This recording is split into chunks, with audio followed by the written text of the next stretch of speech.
Since we put out the poster for this conversation, the feedback has been overwhelming, and many of you are asking, why isn't KRA on the panel? Well, I hosted a Twitter space with 4 KRA panelists, not one, not two, 4 of them. So you can latch onto that platform and listen to what they had to say.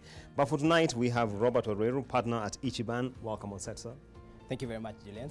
I'll be picking questions from Kenyans because I have tons of questions. First, the question being asked is, are we likely to see an extension of the deadline for November 30th?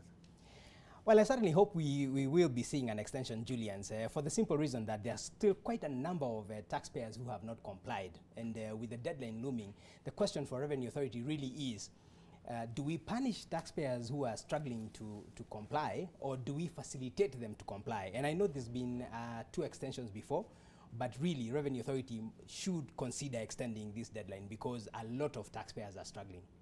Struggling to comply, I'm just quoting you. Qualify your statement.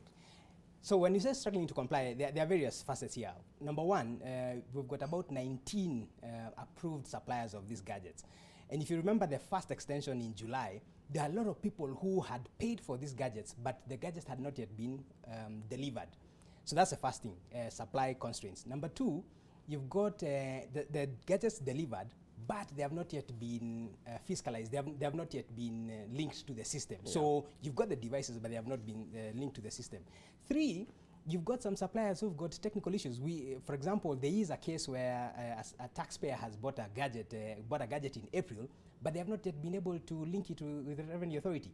So some of these challenges, it's not the taxpayer's problem, really. And that's the reason why we're saying it would be nice for the commissioner to extend this, because really what we're trying to drive is compliance.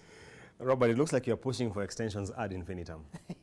Not ad infinitum. Certainly this has to come to an end. And I appreciate that from a Revenue Authority perspective, there is a sensitivity in the sense that, remember, these regulations first came into force 1st July 2021. Correct. And so taxpayers had 12 months. But remember, the list of approved suppliers came in about 9 months later. So even if we wanted to comply, there was a challenge because we didn't know where to get these devices from. So we're just saying it's good for this country for as many people as possible to comply, and the extension will certainly